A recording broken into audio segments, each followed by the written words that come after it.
नमस्कार 24 TV network आज ज्ञान ज्योति एनजीओ से संजय, खुशी एंड रूथ को आमंत्रित किया है अपने स्टूडियो में। सबसे पहले तो आप तीनों का हार्दिक स्वागत है। और मैं आपको ये भी बता देना चाहती हूँ, जब इतने चैलेंजिंग सिचुएशन में कोई न्यूज़पेपर कुछ भी नहीं है, तो हमारा चैनल एकमात्र है चैनल जो भिवाड़ी का है, जो अपने चैनल के भी थ्रू और एफएम के भी थ्रू सारा समाचार समय समय से पूरी जनता को सुनाता रहता है और देता रहता है।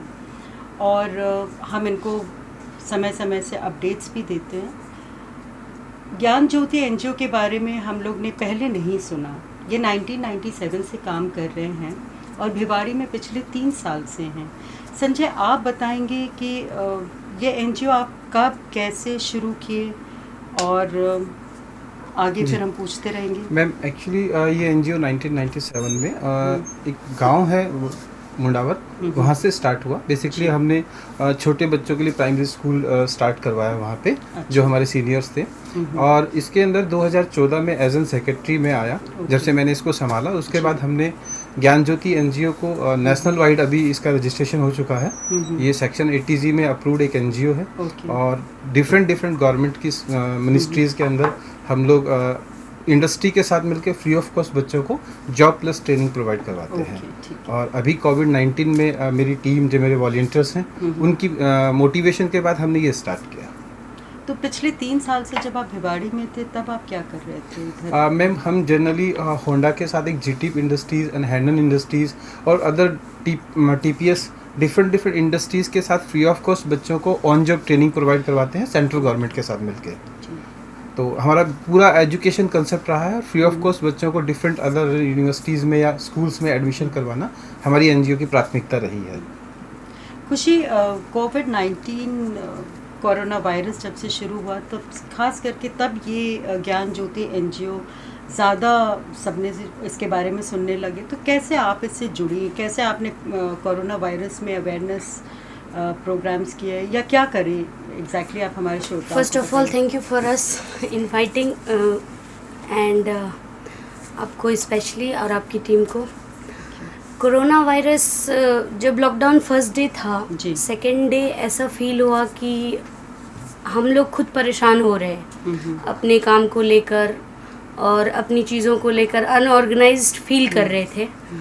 तो सडन दिमाग में आया कि अपने पास एनजीओ है एंड अगर हम चाहें तो इस पे अच्छे से काम करके लोगों की परेशानी में उनका साथ देकर उनको आगे ले जा सकते हैं।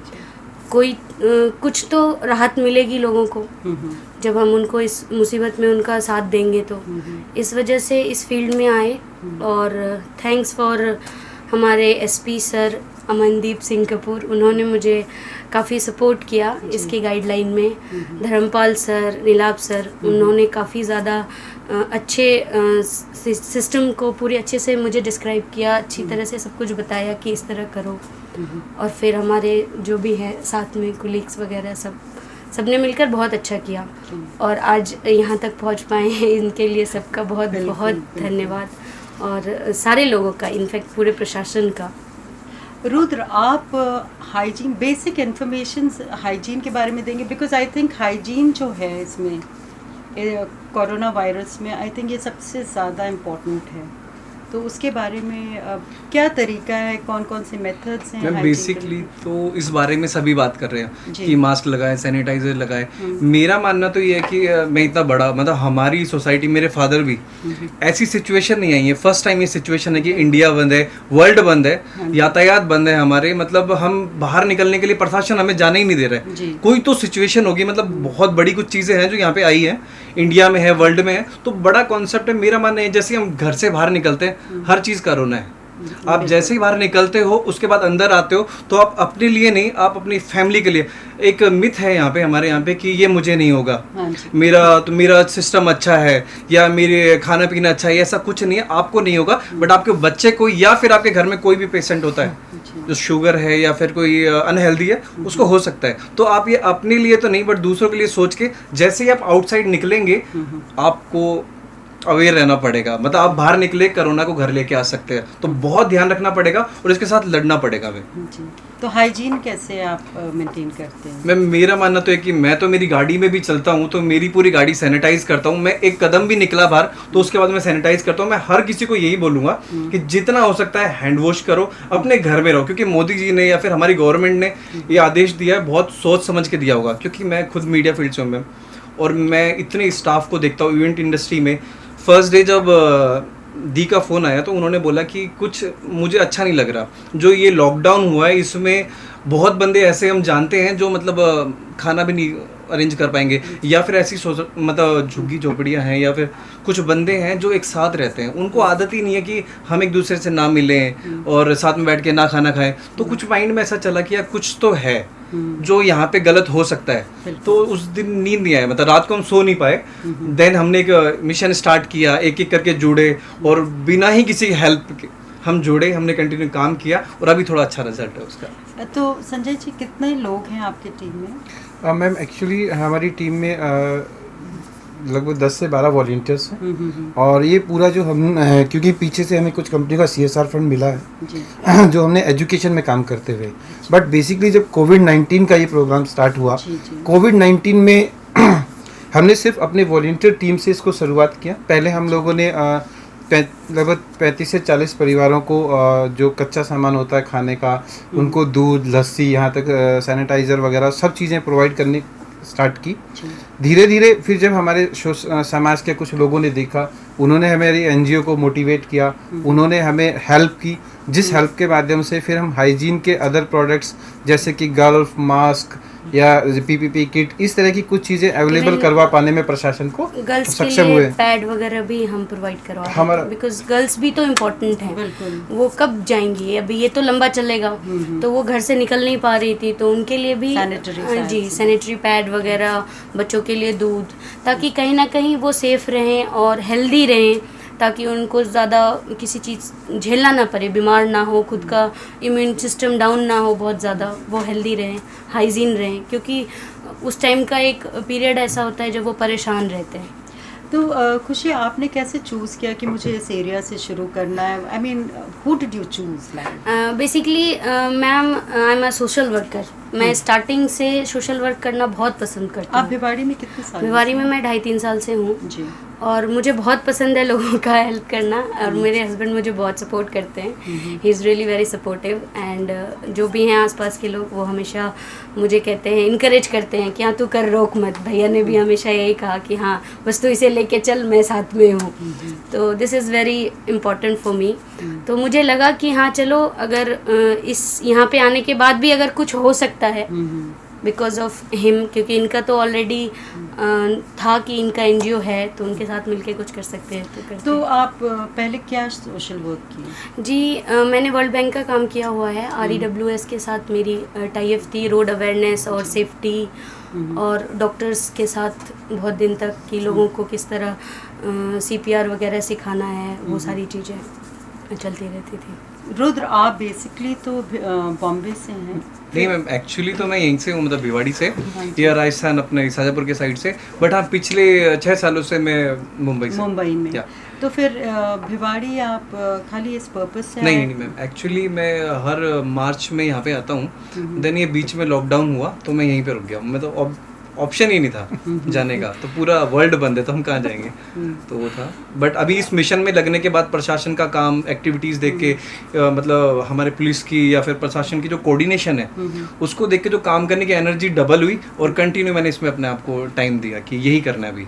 अभी कुछ नहीं है तो ये। तो अभी आप यहाँ पे क्या कर रहे हैं फॉर कोविड-19? लाइक आप लोग कैसे एरिया से डेटास कैसे क्या कर रहे हैं एग्जैक्टली, मेरे को थोड़ा सा समझाएं। मैम एक्चुअली हम लोग नगर पालिका भिवाड़ी के साथ मिलके सबसे पहले हमारा डेली कम्युनिकेशन उनके साथ होता है। जो भी हमें वहाँ से डाटा मिलता है कि इन फैमिलीज़ में आज रिक्वायरमेंट है, हम लोग सूखा राशन किट अवेलेबल करवाते हैं, जिसमें दाल, चावल, आटा और नमक, तेल और सब्जियाँ, दूध, दही और सैनिटरी पैड्स अगर गर्ल्स हैं या लेडीज़ हैं उस घर में।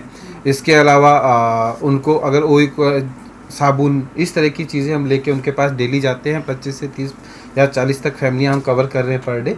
और उसके बाद धीरे धीरे जब हमें सपोर्ट मिली तो हमने गर्ल्स हैं, अलग अलग अपने जो वर्कर्स जो काम कर रहे हैं, गवर्नमेंट डिपार्टमेंट के जो लोग फ्रंट में आके काम कर रहे हैं, उनके लिए अगर हेल्थ किट्स हैं, सैनिटाइजर्स हैं, हमें किसी कुछ कंपनीज के माध्यम से हज़ारों की क्वांटिटी में सैनिटाइजर्स एनजीओ को मिले, वो हम यहाँ पे डिस्ट्रीब्यूट करवा रहे हैं। तो मतलब डिफरेंट हमारा डेली फोकस होता है उन लोगों पे जाके, और खासकर हम सिर्फ झुग्गी झोपड़ियों को टारगेट करके चल रहे हैं। अच्छा। जो झुग्गी झोपड़ियां हैं, और पर्सनली हम जाके कुछ चेक भी करते हैं कि इनके पास पर्याप्त राशन है या नहीं है, क्योंकि हम कुछ जगह गए जहाँ पे था तो हमने उनको अवॉइड किया। अच्छा। हम नीडी पर्सन कंसर्न करते हैं, हमारा डिपार्टमेंट से भी हमेशा रिक्वेस्ट रही और उन्होंने हमें सपोर्ट भी किया कि जिस घर में ज़रूरत है हमने उस घर में दिया है। तो संजय, मान लीजिए संजय और खुशी एनीवन, अगर भिवाड़ी में किसी को राशन की या किसी भी चीज़ की ज़रूरत हो तो वो आपको कांटेक्ट हाँ, दे Yeah, can sure. Call me any time. और अगर कभी इमरजेंसी में उन्हें व्हीकल की भी ज़रूरत पड़ेगी तो वो भी हम लोग प्रोवाइड करेंगे। तो ये व्हीकल आप Medical- किस लिए प्रोवाइड मेडिकल अगर Medical कुछ हाँ facility, मेडिकल फैसिलिटी है, कोई बहुत ज़्यादा परेशान है, कोई बच्चा प्रॉब्लम में है, कोई प्रेग्नेंट लेडी प्रॉब्लम में, तो we are always there for us. 24/7 ma'am हमारा स्टाफ है, टीम है, जो अपनी गाड़ी वगैरह सब कुछ हमने मैनेज की हुई है। अभी जैसे तो आप लोग ने पासेस वगैरह लिए जी, हुए हैं? हमें प्रशासन नगरपालिका से पासेस वगैरह मिले हुए हैं, तो उसकी सपोर्ट से अगर कोई बीमार है तो हम लोग कर रहे हैं मैम, क्योंकि एक्चुअली हम लोग भगत सिंह कॉलोनी में बेस्ड हैं। अच्छा। वहाँ काफ़ी हॉस्पिटल्स हैं, और ये जो जैसा खुशी ने बताया, ये मिशन भी स्टार्ट वहीं से हुआ मैम। अच्छा। कि एक लेडीज थी, उनके बच्चा हुआ था और दादी आई, उसके पास खाने का नहीं था, क्योंकि 22 तारीख को जनता कर्फ्यू था, 23 को उसके घर से कोई आ नहीं पाया, तो वहीं से हमें ज़्यादा वो मिला कि यार ये जब परेशान हो सकते हैं तो सभी परेशान हो सकते हैं। कोई आप मैसेज संदेश देना चाहेंगे हमारे भिवाड़ी के वासियों को? मैसेज यही है कि जो प्रधानमंत्री मोदी जी ने बोला है उस चीज़ पे हम थोड़ा फोकस करें, अपने प्रशासन को थोड़ी हेल्प करें, क्योंकि हम घर में हैं बट बहुत पुलिस है और डॉक्टर्स है जो अपनी फैमिली तक नहीं पहुंच पाते हैं। तो प्लीज़ हम ये चाहेंगे कि जितना कर्फ्यू है उस पर ध्यान दें, लॉकडाउन पे अपने घर में रहें, अपनी फैमिली का ध्यान रखें। बेसिकली मेरा मानना ये है कि एक इंसान को मैम खुद से बातें करना ज़रूरी है, मतलब अपने बारे में जानना तो बेस्ट टाइम है हमारे लिए, जो हम अपने बारे में स्टडी कर सकते हैं, और जो भी मतलब पर्सनली मुझे किस ग्रोथ करना है या फिर क्या चीज़ सीखनी चाहिए, बेस्ट टाइम है। तो प्लीज़ अपने घर पे रहें और उन चीज़ों पे काम करें और दूर रह के दूसरों को सेफ रखें। सो संजय, खुशी एंड रुद्र, बहुत अच्छा लगा कि आप लोग हमारे स्टूडियो आए, और बहुत खुशी की बात है कि भिवाड़ी में ऐसे लोग भी हैं जो इतनी सेल्फलेसली काम कर रहे हैं, और किसी को ये पता भी नहीं है कि ये कौन है और क्या किए। ख़ास करके ये कारण था जो 24 टीवी ने सोचा कि हम लोग क्यों नहीं ऐसे लोग से भी आप लोग को मिलवाएं जो पीछे रह के लेकिन भिवाड़ी की सेवा कर रहे हैं। सो बहुत बहुत शुक्रिया आप तीनों का, थैंक यू। और बहुत अच्छा लगा। आप लोग हमारा प्रोग्राम देखते रहिए, और प्लीज़ अपने घर के अंदर रहिए तो कोरोना घर के बाहर रहेगा। धन्यवाद।